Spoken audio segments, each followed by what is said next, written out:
Good afternoon. On behalf of the Town of Falmouth Energy Committee, I'd like to welcome you and thank you for coming out today for what I know will be an interesting and informative presentation.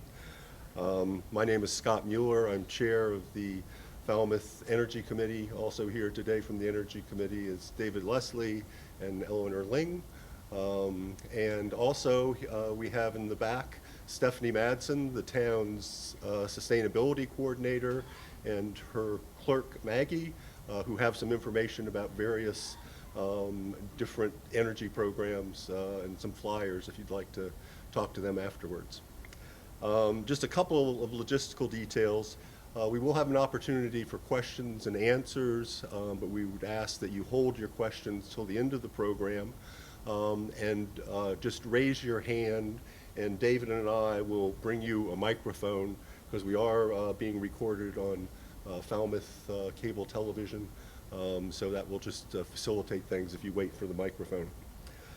Our speaker this afternoon is Maggie Downey, Chief Administrative Officer of the Cape Light Compact. Maggie's been involved in energy issues on the Cape for over 30 years and has led the staff of the Cape Light Compact since it began in 1997. Cape Light Compact is a nationally recognized and award-winning energy services provider, organized by 21 towns on Cape Cod and Martha's Vineyard. Maggie leads a staff of 14 people responsible for providing energy efficiency and competitive power supply to over 200,000 consumers on Cape Cod. With that, I'd like to welcome Maggie.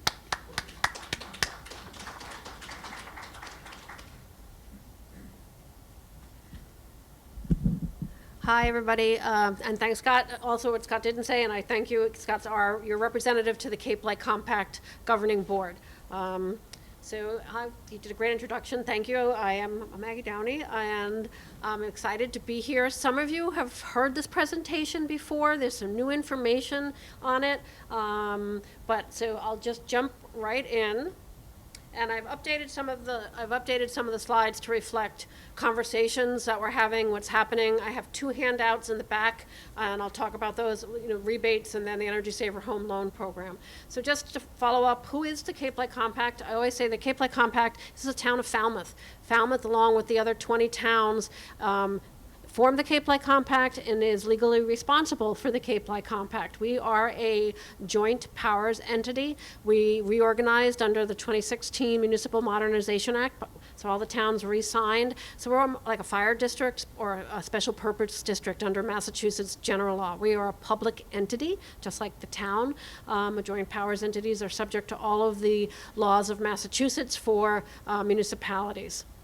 We have three core functions. We provide a power supply option, which is really how this whole conversation started back in the late 90s as Massachusetts moved to restructure the electric utility industry through the 1997 Restructuring Act. It decided that they were going to deregulate our utilities and have customers be able to choose their electric supplier.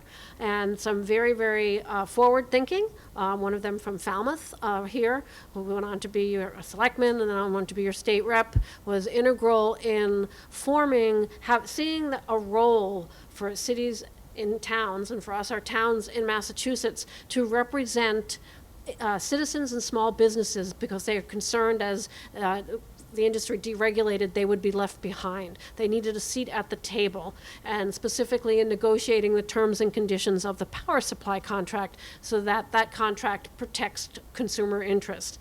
And secondly, which was really the underlying reason, was about energy efficiency. We've been paying and providing energy efficiency services here in Massachusetts for more than 4 decades. It was a very small charge on our electric bills, but those monies were collected by Cape and Vineyard residents and then went into a larger utility pool. So the funds were we couldn't tell what was being, we knew what we were paying, but we couldn't tell what was coming back and being reinvested in our communities. And there was a strong desire by our local boards of selectmen and town council to make sure that the dollars that we pay as ratepayers every month into our programs stayed on the Cape and Vineyard and were reinvested on the Cape and Vineyard in energy efficiency programs. We also advocate for consumers. Basically, what that means is participating in regulatory dockets, mostly at the Department of Public Utilities, to make sure the interests of the Cape and Vineyard are represented. The Attorney General is the ratepayer advocate, but the Attorney General advocates balanced for all ratepayers. And that sometimes meaning tough choices that can increase our cost in order to equitably spread things across the Commonwealth. And our role is to, by participating in these dockets, is to bring our concerns and our issues to the table and to advocate so that they are addressed as much as possible. So those are I had a board member that called it, those are the three legs of our stool, but those are the primary functions and responsibilities of the Cape Light Compact. Some changes have happened. You may have remembered many years ago, we'd come, myself or a member of our staff would talk about energy efficiency. It was all about, at one point, changing lighting. We had, CFLs, incandescents to CFLs. Our mandate under Mass General Law, because that's where we get our everything we do is based in Mass General Law, statutory authority, statutory requirements, or regulatory requirements. It was all about reducing kilowatt hours, or for the gas companies, saving therms. And that's changed. Our mandate through the 2018 Climate Act, the 2021 update to the Climate Act, and then most recently the Massachusetts updates of 2022 have significantly expanded and shifted the focus, which I think everybody here is happy and supportive about. I know I am, from not only energy efficiency, but energy efficiency and decarbonization. So they see, we're called a program administrator. We are the only municipal aggregator or collection of cities and towns in the Commonwealth that run these programs. The rest are run by the investor-owned utilities. We're called collectively program administrators. So it has expanded the goal and the programs and the ability to offer programs to ratepayers in the Commonwealth as an act of the legislature. And it also is the implementer of the statewide climate plan. For those of you who aren't familiar with the climate plan, just breaking it down, we have to reach our GWSA, which are Global Warming Solution Act goals, reduction goals by 2030. In order to achieve that, one of the primary tools is to electrify 1 million homes in the Commonwealth by 2030. Electrification meaning removal of your oil, propane, or natural gas heating systems. The first part of that focus is going to be on propane, oil, and electric resistance heat, and moving those customers off of those fuels fully, if possible, onto cold climate heat pumps or ground source heat pumps. That is the strategy for buildings to achieve the GWSA goals by 2030. There are also similar goals for small business that several million square feet have to be electrified as well. And as a result of that, we are no longer able to provide rebates for high efficiency fossil fuel systems. Again, that was what the 22 Climate Act said. We stopped on September 30th and then ended any rebates that were in the pipeline processing. Now, if you decide to continue to heat with the fossil fuel and you have an inefficient heating system, there's no rebate to provide you to go to a high efficiency. The good news on that is most of the systems today are high efficiencies. They've improved significantly, but they're still out there that they're not as efficient as possible. Rebates have all been targeted towards heat pumps or ground, air source heat pumps, ducted or mini splits or ductless or ground source heat pumps. So as I said, we just on Friday at 4:55 p.m. received our order on the next 3-year plan, which covers the time frame of 2025 through 2027. Energy efficiency decarbonization plan is a calendar year. Unlike our towns, which are July 1 to June 30th, we operate on a calendar year, and we have 3-year budgets. We get 3-year approvals. These plans are fully adjudicated. We went through discovery, hearings, and the order was just issued on Friday afternoon, as I said. And in this plan, there's a shift, as I was just talking about. We have decarbonization, equity, and customer experience as the focus, the primary focus and policy goals of the next 3-year plan. And I just want to say a word about, I talked about decarbonization, what that means. I just want to talk a little bit about equity, because equity is in the news these days, a little hot button topic. And what we mean for equity here is equitable participation. We have years of data on who's participated in these programs. Everybody pays. And what the data has shown us is there are 2 primary groups of people that have not participated at the same rate as a market rate customer. One are renters, very challenged. They pay into this if they pay the electric bill, or their landlord pays into it if they pay the electric bill. They are paid but not received incentives at the same rate as a market rate customer. And the other are our moderate income customers. Moderate income is considered anyone who earns between 61 and 80% of a state median income or area median income.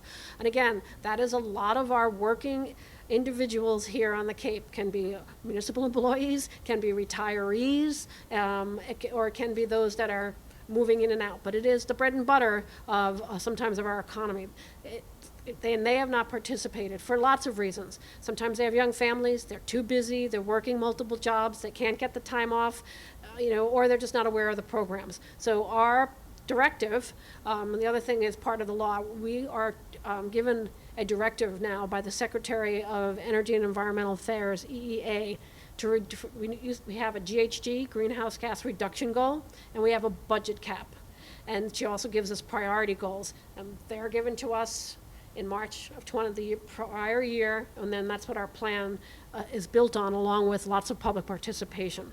And then customer experience, and I'll talk a little bit about that when I get to that slide, but make sure customers, rebates are processed timely, help is available to figure out how do I navigate through the process, or I've been waiting 7 weeks. I just spoke to somebody Saturday for a small business in Falmouth that was waiting for 3 months for a rebate. Where did it go? It's 10 grand. Being able to process that quickly and help them get their rebates is all about improving customer experience.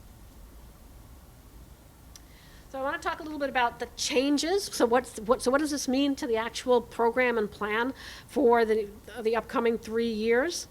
So the focus, as I said, is on residential, this slide, residential, low-income, moderate-income customers, and renters. So right now, and for many years, if you are a low-income customer, that means whether you own or rent, you have received very, very generous offerings. So how do I know if I'm a low-income customer? All of that income information is on our website. Some of it is on the information that I brought with us. I didn't want to bring a ton of paper because it's all about sustainability. So much is available electronically. But if you are an income-eligible, low-income customer, and it is based on those living in your household, it's not open, and that's important because so many, unfortunately, these programs have different participation income thresholds, which I'll talk about in a second. You are eligible for 100% weatherization. That's no cost to you to insulate your home, air seal your windows, and also barrier mitigation. That is potentially mold, addressing mold remediation, or vermiculite, which is old asbestos, upgrading your electric panel. Anything that is needed or is a barrier to making sure that your home can become more efficient. And then last is electrification. You are eligible at no cost to swap out your heating system, oil, propane, natural gas, but not recommended, and I'll circle back with that in a second, at no cost to you. The little clipboard there just denotes verification is required.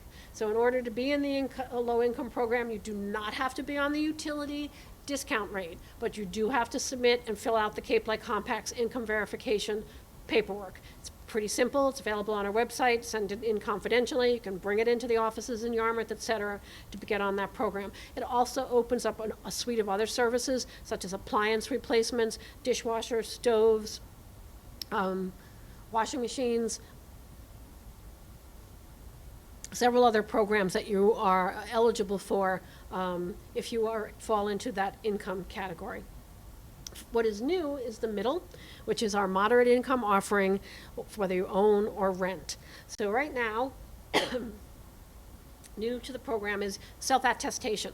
Any one of us, if you believe that you're a moderate income, can simply call up and say, I am a moderate income customer and I'd like to have a home energy assessment. And by doing that, you are eligible for 100% weatherization incentive. Sorry. That's what self-attestation is. No paperwork required, nothing further. To go to the next step, which is the barrier mitigation, which I just explained, or electrification, you do need to provide documentation of your income, because these can be significant investments in improvements in your home. So we have to make sure that ratepayer funds are being spent judiciously. The turnkey pathway means that you do come through the Cape Light Compact and all of the vendors are provided. You do not need to select a vendor, you just need to register for the program. Many customers some customers don't want to do that. They prefer to go a rebate pathway and choose their own vendors. The reason there's a difference, lower incentives, is because we're controlling cost by the turnkey pathway. We have no cost control on a rebate path, which is why there are lower incentives. But still, significant incentives available if you're moderate income. If you're a market rate customer, you are still, whether you own or rent, you're still eligible for weatherization. Renters 100%, owners 75%, and then there are electrification, barrier mitigation dollars available, but they have a cap on them as opposed to 100% cost coverage in the other categories. There's also up to $10,000 for whole home rebates for heat pumps, or $2,000 per condenser.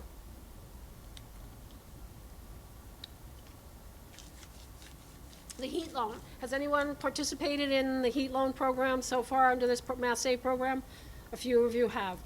It's a great program. It's been around for many years. It has been historically a zero interest, 7-year loan to fund the energy efficiency improvements identified through your home energy assessment or audit. It was up to $50,000 if you were electrifying. It's an incredibly popular program. As you can see, last year we had 1,312 customers apply for the heat loan, 955 closed on that. Again, we use our funds, our ratepayer funds, to buy down the interest rate. We have local banks that participate in the program. So in order to control costs, we had to make some changes to the heat loan because, as I said, it's been incredibly expensive. And the changes that we've made, we haven't changed the zero interest rate. What we've changed is the term. So if you are below 135% of SMI or AMI, you can still have a zero interest 7-year note.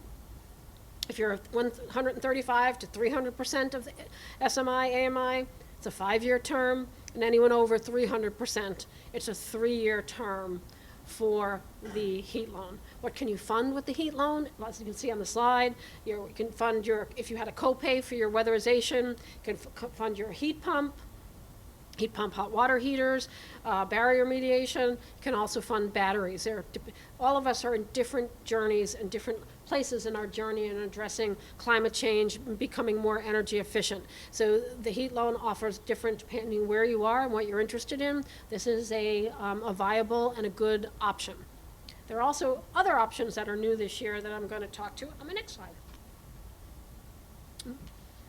Put this in here, just an FYI.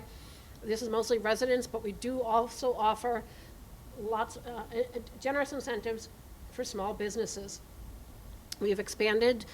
Prior to this year, this last 3-year plan, we didn't offer weatherization for small businesses. Many of our small businesses do not own the space that they rent in. So they have little to no insulation. Buildings were built many years ago. So now, if you rent your space, regardless if you rent or own that space, you're eligible for up to 100% and potentially 100% incentive to cover the weatherization of the building. We also have done main streets on a regular basis in the town of Falmouth, where we come in and do a blitz. We're coming in advance. We will go into a business at their convenience and do as many of the low-hanging fruit improvements as possible, and then can follow up and schedule long-term improvements. We also have a an incentive for community-based organizations. Many of our faith-based organizations have participated in this, where we offer up to 100% incentives for charitable and nonprofits. And there are a lot of them on the Cape and the Vineyard. So just a blurb about that. Our enhanced customer service. So you call the Cape Light Compact. Our goal is to listen to you, to find out where you are, what you've done. We have, everyone that has an electric account is in our database, so we can see, have we been there before? Did we do a home energy assessment? Did you implement the recommendations?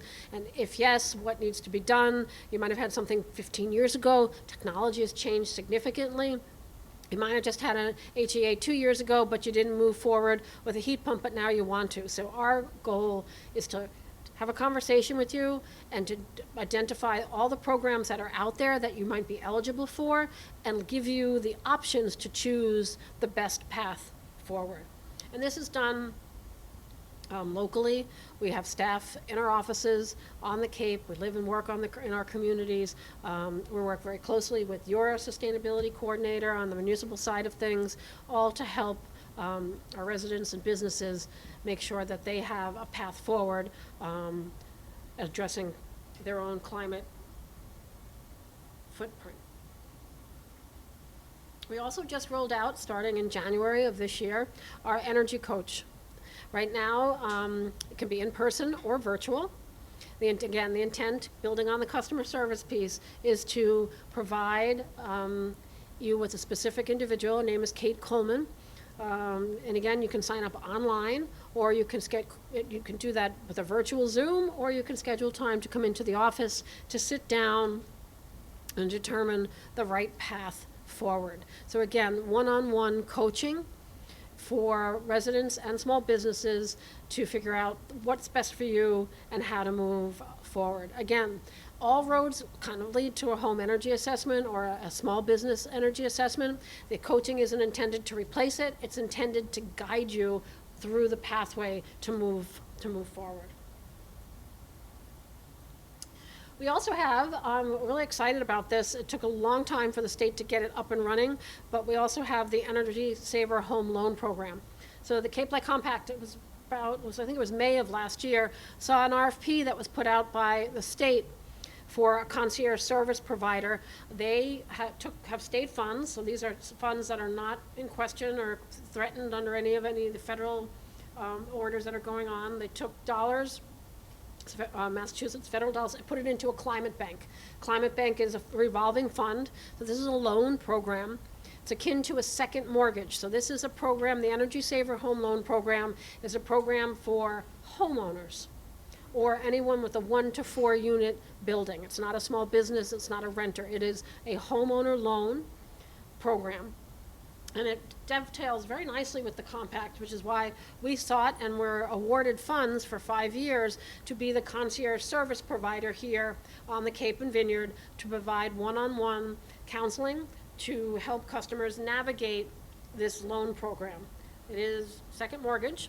It is targeted towards low and moderate income customers. Here you can see the income levels, and this one is not based on who lives in your house. This is tied to who is on the deed. So if the deed, you have, one person with 4 adult children that are back there, but only one person's name is on the deed, it is the deed that drives the eligibility for these income. If you're a 2-headed household and you earn, your bottom line on your taxes is $150,000, you would be eligible at the 135%. If you're below the 98, and the difference is the interest rate. So these are 20-year loans. Slides are out of order, so I'd rather do, these are 20-year, whoops, go back. These are 20-year loans. The first 18 months are interest only. After that, it can pay principal and interest. This program has 2 requirements. One, the income thresholds that were on the previous slide. You also have to have 20% energy savings.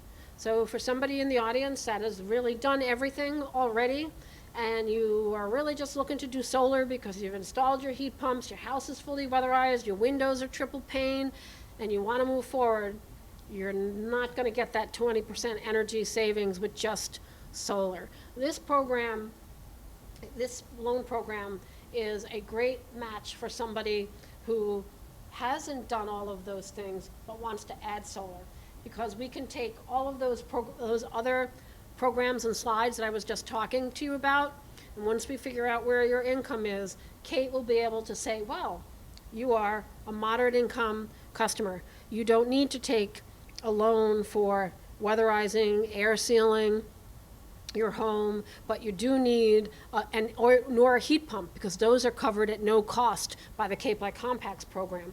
But in order to really significantly reduce your energy burden, you've got a great house potentially for getting rid of your old oil system, putting in heat pumps, and then pairing that with solar. So when you wrap that all together through the Cape Light Compacts no-cost incentives, then you can take the loan for the solar, because you've got that energy savings. So again, there's a little bit of knitting together lots of pools of dollars to figure out how much, what you're eligible for, how we can maximize those programs and bring the most that you're interested in for you to do.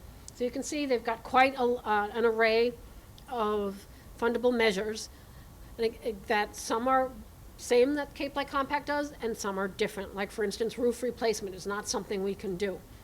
But again, if you're insulating and you're doing a roof, you can knit these two programs together to get the best outcome for you at the most affordable price.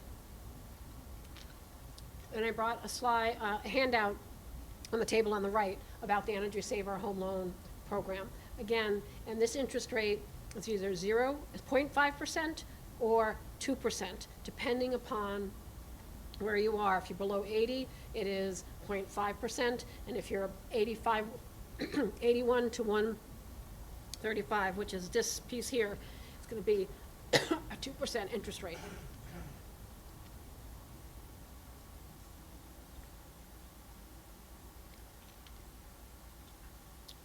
So, for those of you who are interested in solar and installing solar panels, we pursued and received our award from the USDA Rural Utility Service Rural Energy Saving Program to administer a low-interest solar loan program.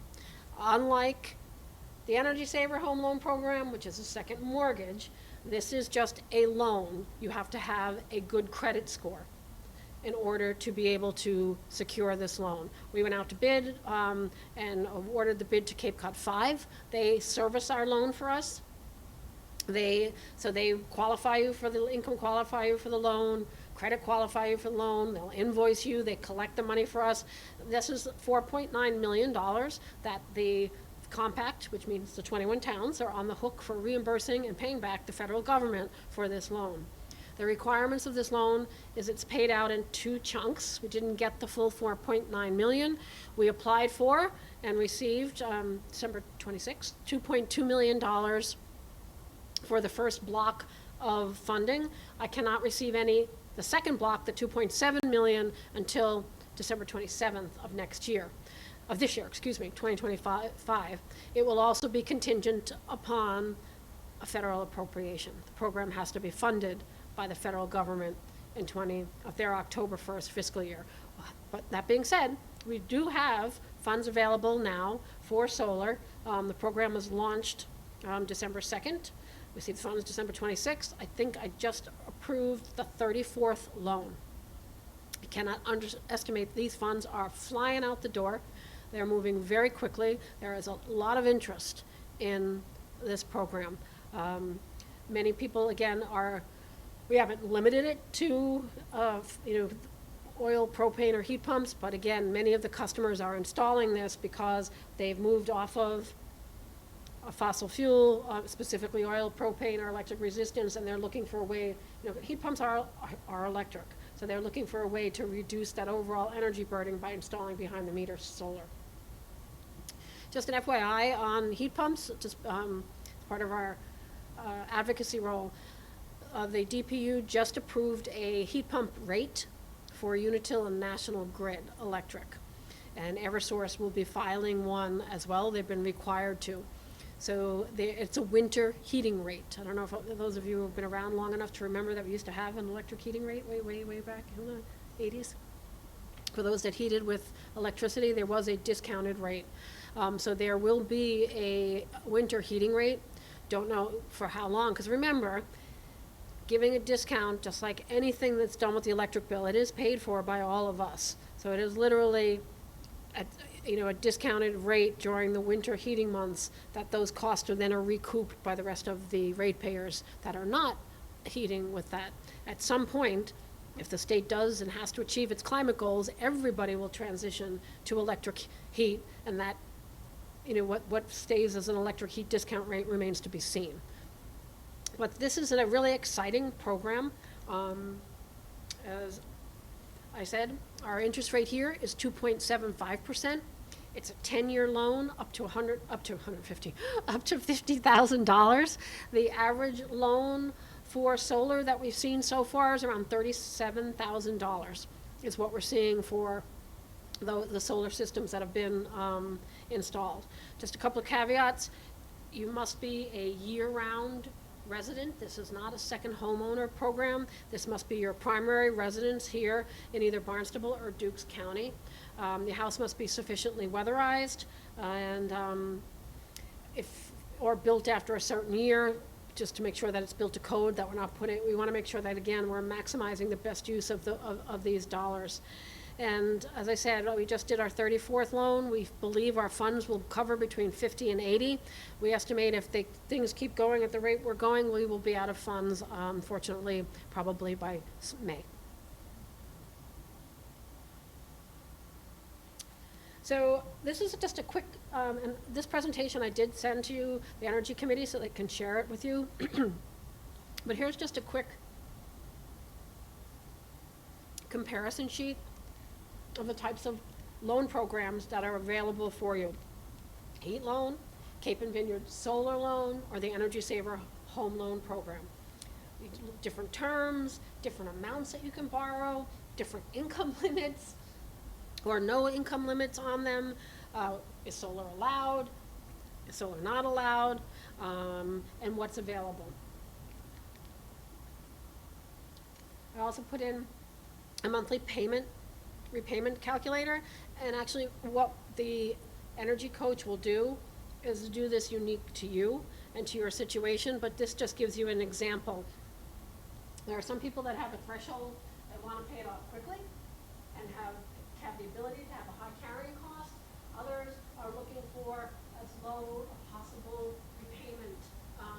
Again, depending upon where your income level is, you can get a very long-term note at I'll go back here. You can get a long-term, so again, that slide shows you the different repayment terms. So there are 3 loan products. When paired together with the incentives that the Cape Light Compact is bringing to the table through the 25 through 27 plan, there are lots of opportunities, exciting opportunities to move forward. And all 3 of these, the heat loan, because it's funded by us, ratepayers, the funds are not in jeopardy. Energy Saver home loan program, Climate Bank, same issue, and the RUS, I can only speak to the $2.2 million is already secured and flying out the door as fast as possible. Before I get to power supply rates and then end on the last slide, as I said, we got an order on Friday afternoon. It is no secret that rates, specifically natural gas rates, have been in the news. We've seen significant increases in those rates. One of the things, I was in front of the Falmouth Board of Selectmen. I meet with all of my select boards. These are mandates by the legislature. All of these programs, we're trying to address climate change, which is critical here, as we are very vulnerable here on the Cape and the island. But again, these programs are required by state law, funded by all of us, and they have significant bill impacts. I have a slide in here. I'll talk about exactly how much of a bill impact and how are we paying for all these programs, but these programs are paid for by all of us. One of the order, and it is a The secretary gave us a budget goal of $5 billion. That was not made up. We didn't just decide we're going to have a $5 billion program. We were told to come in with a $5 billion program and told to reach our GHG goals. The reality is that's, given everything that's happening, it's a little bit, those bills are too tough, specifically on the gas-heated homes. One of the things that we talk about is focusing on oil, propane, and electric resistance, moving to heat pumps, because you'll see savings from those delivered fuels. Customer who's heating with natural gas at this time, that is going to move to remove that natural gas heating system and replace it with a heat pump. Yes, it is a better, more efficient, better for the environment, assuming we get our offshore wind and our Canadian hydro. Again, this is a giant puzzle that we're trying to pull together, lots of public policy pieces together to make this work, to move Massachusetts forward in the right direction to address our climate challenges. So again, natural gas heated homes will be the last to gravitate because of the cost right now.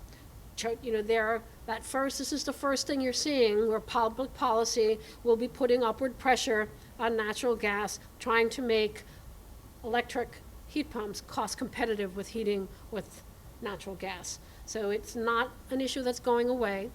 It's an issue that we're going to have to deal with and move forward. But again, that's what the coach is there to help you, because if you have a natural gas heated home and you're on a limited income or a fixed income, it might not be the right time for you to switch out. Or you might want to do it through, wait to do it. So that, again, that type of individual customized conversations are what we're here to have with each of you. And also in the order, we were ordered to reduce the budget for the Mass Save for our decarbonization and energy efficiency programs. We have to do a filing by April 30th. Compact has to reduce our budget by $9 million for every year in the residential sector.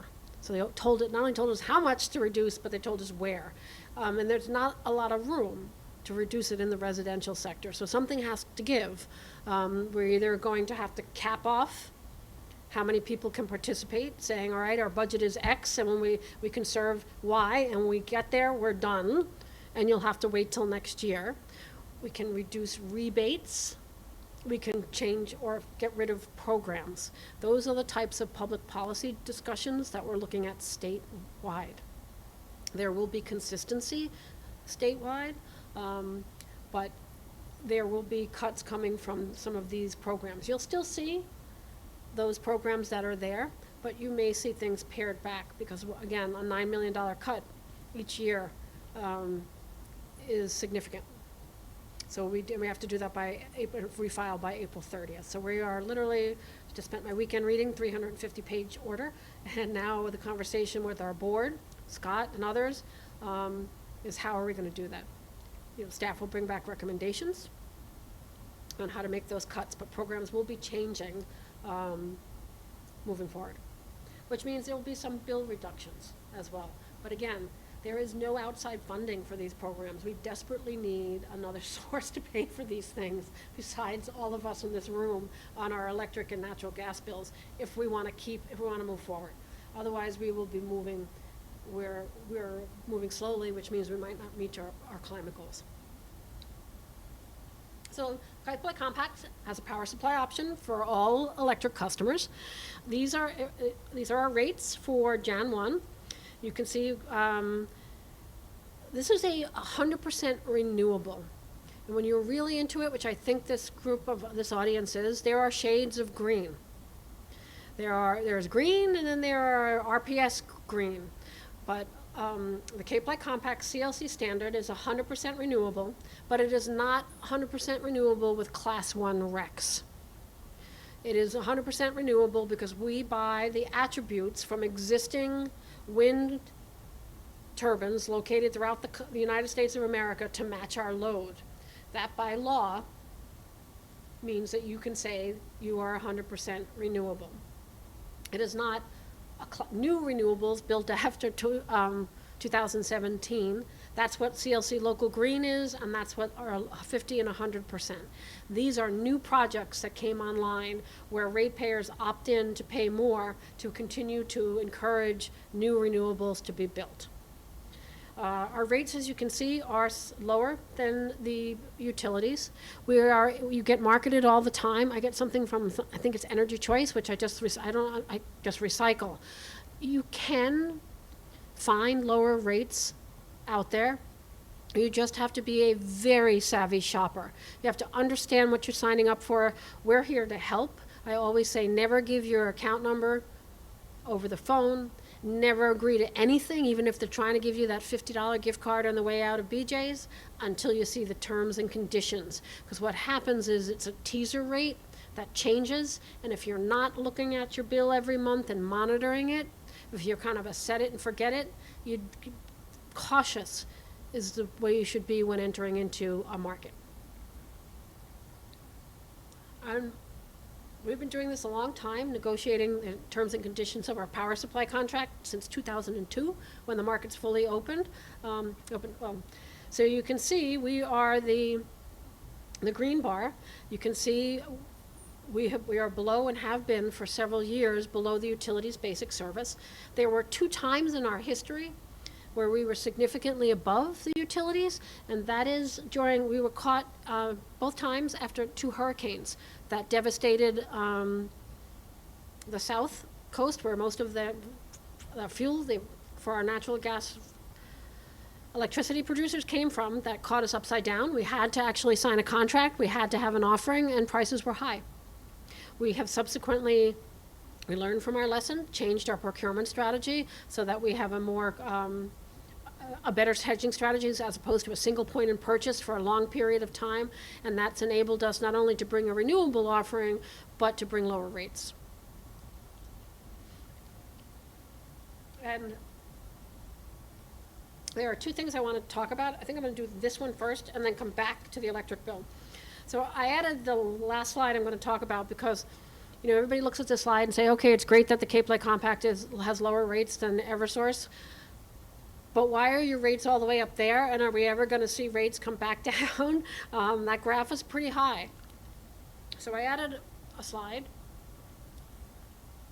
to talk about what is driving higher prices on your electric bill. This is focused in this conversation specifically on the electric bill. There are 2 sides of your bill, the supply side and the delivery side. The supply side is the side that the Cape Light Compact power supply contract governs. So one way to control your supply is to make sure you're on the lowest rate. So that means now Cape Light Compact or the utility, and to pay attention to what basic service is. And if you need, and to switch between them, because you can if you want, but to make sure that you read your bill and that you're either on the Cape Light Compacts or you're on Eversource's supply rate. Very important. The second thing, what's keeping those supply prices higher is the price of natural gas. We in Massachusetts and New England did the right thing. We closed our coal, our oil-fired electric generation plants. Right now, unfortunately, the majority of our electricity is produced by high-efficiency combined cycle natural gas plants, which is what they did at the canal plant. You'll see a shorter stack. See the stacks in Bellingham, but they're called combined cycle natural gas plants. And we are a community, will be changing, but 50% of our customers heat their homes with natural gas. So that's a problem, and it's a problem because, as I note there, from pipeline capacity. We are at the end of the pipeline. Natural gas comes up from Henry Hub through the Henry Hub pipeline, so it's either coming up from Louisiana area or it's coming in from fracking, all coming into a pipeline that is already at capacity. And if we think siting wind turbines 20-something miles offshore is a challenge, try putting in new high natural gas pipelines in a highly dense New England community. Not only is it expensive, incredibly expensive, but incredibly challenging because of the density in this area. So because we have limited pipeline capacity, increasing demand, both increased all the homes that heat with natural gas, increasing electricity demand, we have a problem. That problem has been solved, and where we get the gas, because in the winter, gas priority from that limited pipeline has to go by law to heating your home. So what we need is we need LNG, liquid nitrified gas, to come in. Comes in, again, up from the south on tanker terminals into Everett. So LNG tankers provide that extra gas to run the plants to keep our lights on in the winter. We always, prices are up then because of that. It's the supply and demand. These are markets. But what happened 3 years ago is the war in Ukraine. So the war in Ukraine said, because that tanker goes where they get the highest price. They have no allegiance to Massachusetts. It's a business.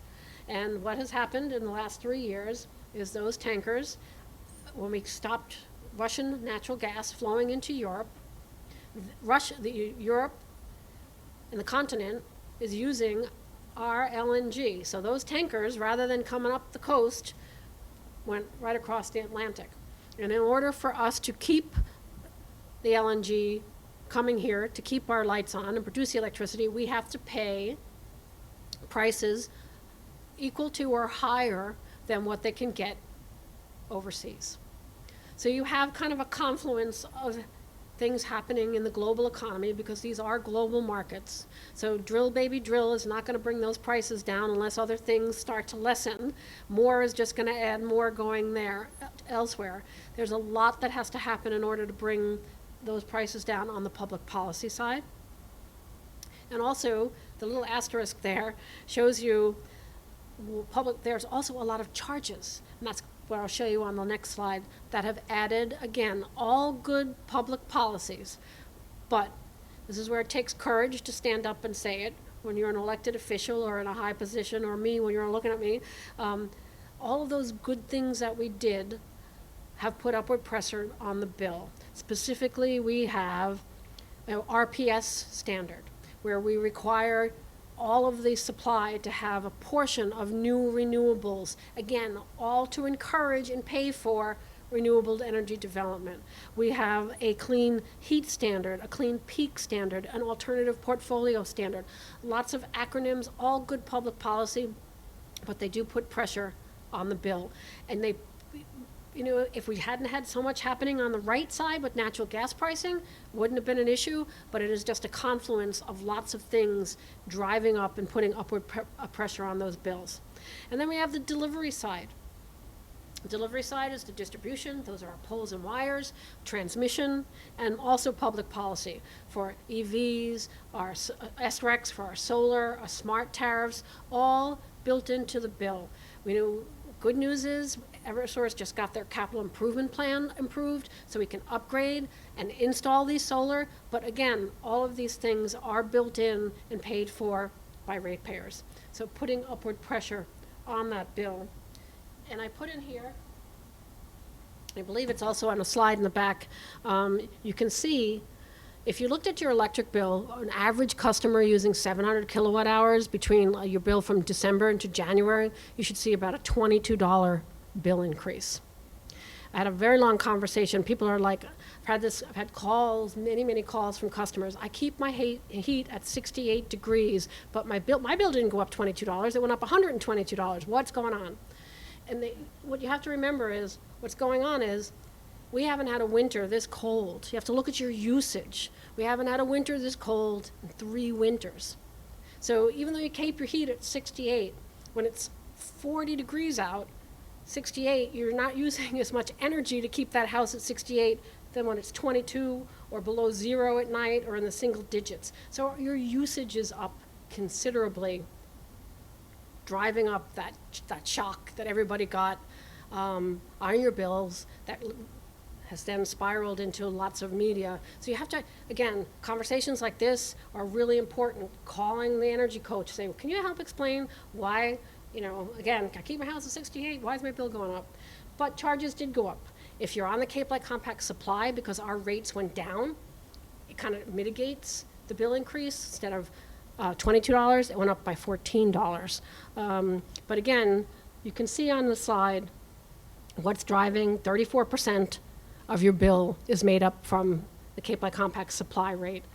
27% is made up on the distribution side, transition, transmission, that whole side over there, customer charges, decoupling, those are all those charges that I just talked about on the right side of the slide. Our energy efficiency programs, all those wonderful things I'm encouraging you to participate in, you pay for, and it costs you $40 a month. That will be going down because we have to refile and reduce the budget, but when I prepared this slide, and I don't know where it's going to go, it's a $40 monthly fee that you're paying for, which is why it's important, if you haven't participated, to make sure you do participate in these programs. It's a good way to get a return on your investment. So again, you can see electric vehicle charges, renewable energy requirements, distributed solar, revenue decoupling, all of these things are embedded in your bill. We're working on our website to give, and Eversource does explain these things, but we're working to make sure on our website we can explain what does revenue decoupling mean? What is a net metering recovery? Again, net metering recovery is we're paying for everybody who early adopters for solar who got net metering credits or SRECs. All of these things are embedded in our bills. And again, you just want to make sure you have conversations about them, be transparent, they're not hidden, and understand them, and then say, okay, if I have to pay for all of these, what is the best way to minimize or lower those overall impacts? And that was my last slide.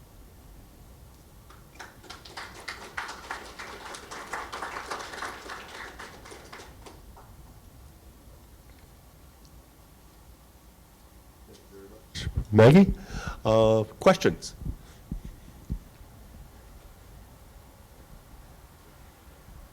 I'm assuming that Cape Light Compact at minimum does what the state mandates. The question is, are you able to have your own initiatives above and beyond what the state requires if you have the funding somehow?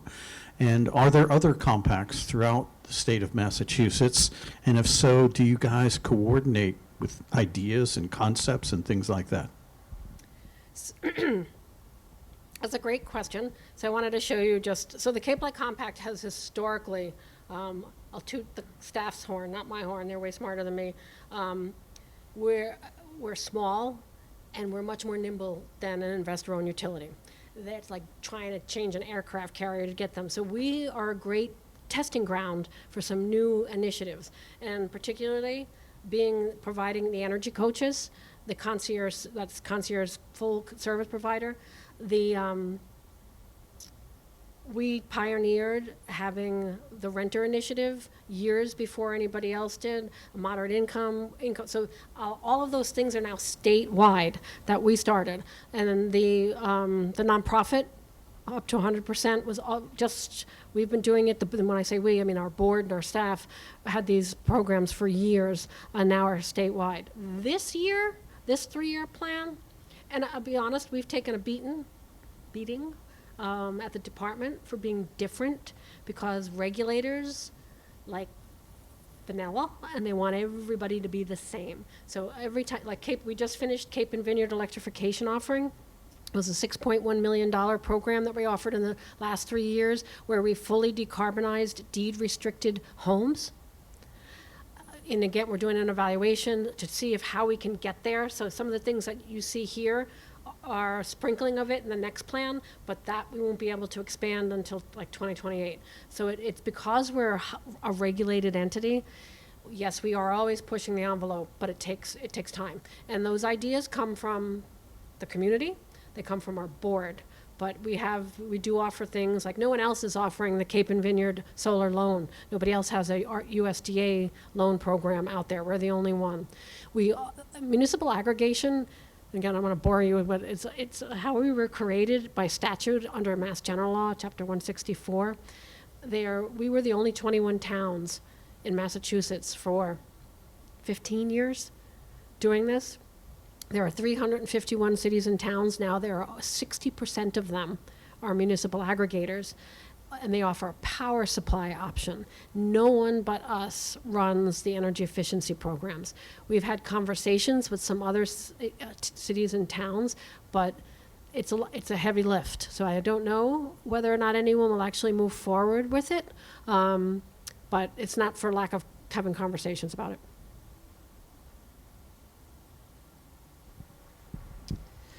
The FERC just approved improvements, upgrades to the Algonquin pipeline. Can you bring that mic close? Because I cannot hear you, sorry. The FERC just approved improvements to the Algonquin pipeline effective this month. Do you know how much that's going to affect the ratepayers? I do not, unfortunately. You know, if you email me, I can ask my power supply planner to see if she knows, but I do not know. Yeah, my understanding is going to be both bills. It wouldn't surprise me. We pay for everything. You know, everything is rate-based, which is why it is so important to make sure we utilize our voices, have a seat at the table, and we make sure our legislatures, our elected officials know what's important and know what you want, because we pay for all of these programs. Hi there, John Rodenizer. I'm a HERS rater and energy consultant. Do a lot with Cape Light, all over. One of the issues I run into quite a bit is that some of the, especially renovation and additions programs and things of that nature, when Cape Light is involved early on to do like for Rise Engineering stuff, is the limited availability of insulation products they have in their tool bag. When you're going into an older home, it doesn't always have this luxurious size cavity to receive all this insulation. And so the thing that's in most toolkits that when they come out is cellulose, cellulose, and cellulose. But that doesn't quite meet any of the higher energy efficiencies sometimes that we're looking to achieve with limited areas. Are they ever going to expand the offerings to include higher density insulation? Specifically, you're talking about spray foam? It could be spray foam, it could be board foam, it could be other things of that nature, yes. So I unfortunately am not the best technical person equipped to answer that question. I do know that all of the measures, everything that is listed, and there is as you know, if you do reno and event, there's a list of what is approved measures, what the savings are for that measures, what can be claimed. Again, all regulated. I know we just took a hit in this plan on weatherization, so it's more expensive and we get less savings from it. And again, savings count towards our GHG goals that we have to meet. So I know they've done spray foam unlimited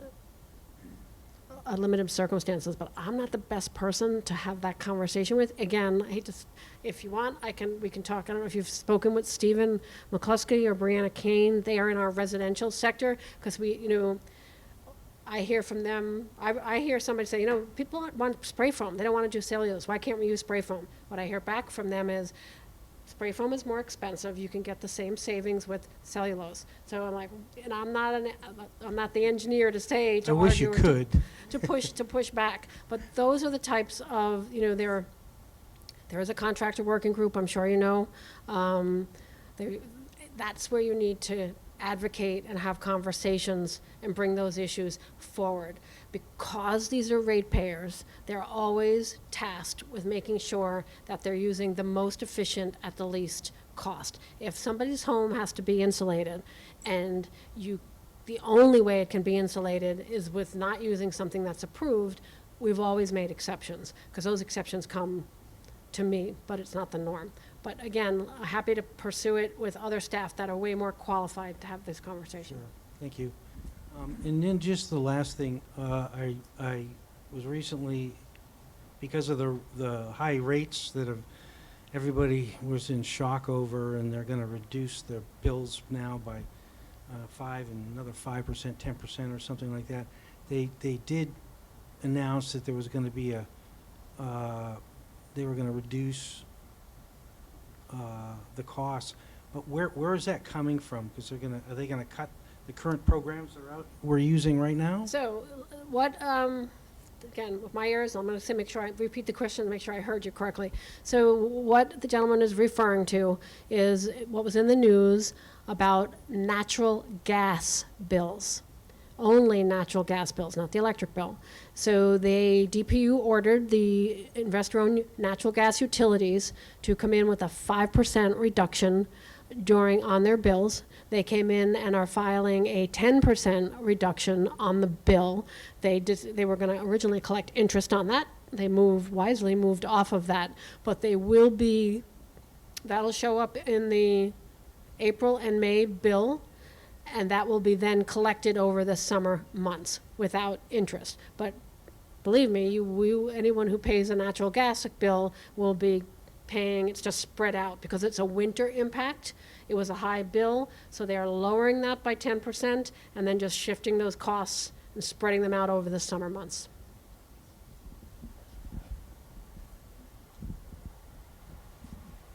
Hilda Menge.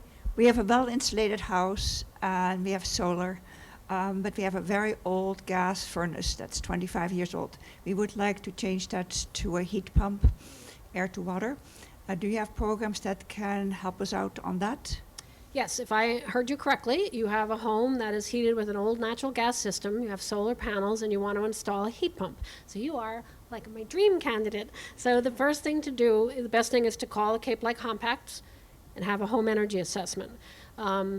This is not for heating, this is for hot water. For hot water, so you can still have a heat pump hot water. Yep. I would come in through the Energy Saver home loan program to see, because you're going to get that savings, they're going to have to do an assessment to make sure that there's 20%. So you want to get rid of it's either, did you say it was natural gas heated or hot water?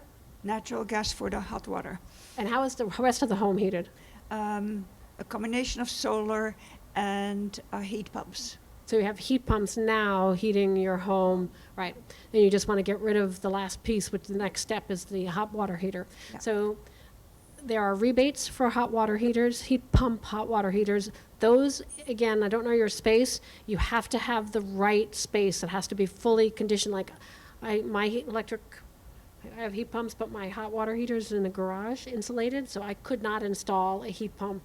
So it has to make sure you have your spaces. So that's why call and schedule and have somebody come out and look at it. They'll give you the analysis whether or not you actually have the space and the location to do that one last piece. We have that location. We just don't know what the funding is that we can get to make it work because it's very expensive. Yes, that's why I said they will. The Energy Saver Home Loan Program would be mine. Again, schedule with the coach, because Okay. I don't want anyone they'll probably contradict me, is that if you've got that 20% energy savings, then you can take the rebate and then a low interest loan over time. There's no penalty for paying back any of those loans early, but then you can finance it through there, but they have to make sure that you have that energy savings. Okay, thank you.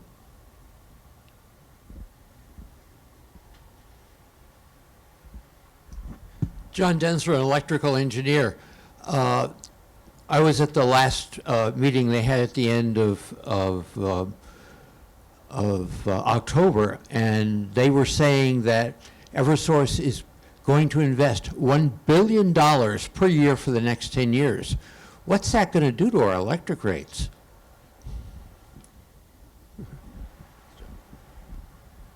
It is going to increase those electric rates, and where you're going to see those costs is in the distribution and the transmission cost, depending upon where it falls. But it will increase your electric rates. In my journals that the ability to get transformers to do this, currently you're saying 700 kilowatts per hour. They're talking about 3,000 and 7,000 kilowatts with their new plan. You're not going to be able to get the transformers for pole transformers, and if you have underground utilities, the snaking of new wires in this is going to actually prohibit putting that kind of wiring in the streets. And people haven't paid attention to what the ramifications. If you go up off Jones and take a look at those transformers that are there, you know, my professional journal says that they're like 4 years to get them. And what's being proposed, it's going to be even longer than that. So, I mean, people have to, the whole system is limited, and you have to take a look at what are the limitations. And I don't think people are really doing a good modeling job. That can't comment on that. That is totally in Eversource's wheelhouse, not. But everything, I don't disagree with anything you just said. I'll give you something else because you're an electrical engineer, way smarter than me. But it'll keep you up at night if you think what you're reading will keep you up at night. What I'm seeing and what I'm reading is the demands for our data centers that are popping up all over. We need a gigawatt for a building. I mean, and what the infrastructure is needed to support this. We all think as individuals that our phones are great, AI is great, and we love this, we love that. And exactly what you just said, there are all of the stuff that goes underneath it to get there. It's complicated, it's expensive, it involves rare minerals, limited resources, very challenging, difficult decisions that are all overlapping, and we don't think that way. We tend to move like this, and but you are 100% correct in what you just said. I follow that like on the sideline because it's beyond anything that the Cape Light Compact is responsible for. Those are squarely in Eversource's territory, ISO New England territory. Some of it falls in federal territory, depending as well, but all very real challenges. Yeah, I'm Rudolf Oldenburg. I think I referred to the same meeting that the previous person addressed when I asked in a more private conversation in Eversource, there are these huge clear cuts for the transmission lines. Wouldn't it be possible to put solar panels in these clear cuts to actually generate some electricity? And I was wondering, well, we are a distribution company. We are not making them. Is this something that that Cape Light Compact can pick up on? So the Cape Light Compact actually worked with the 21 towns for installing solar on our landfills. Falmouth did not move forward with the CVEC proposals. You did it independently because your town can own generation, but we do have a significant amount of solar resources on all of our landfills. The rights of ways, and again, the rights of way become, they're under the control of several resources. The utilities were told to get out of the generation business. They are doing some limited community solar. But again, those would be investments that we would all pay for, and they would, make a rate of return on them. Great resources. We've talked about having them in the medians on our highways, et cetera. There is definitely a need for more and more distributed resources, but then, it begs the question again for the infrastructure to support all of that. Any more questions? One more?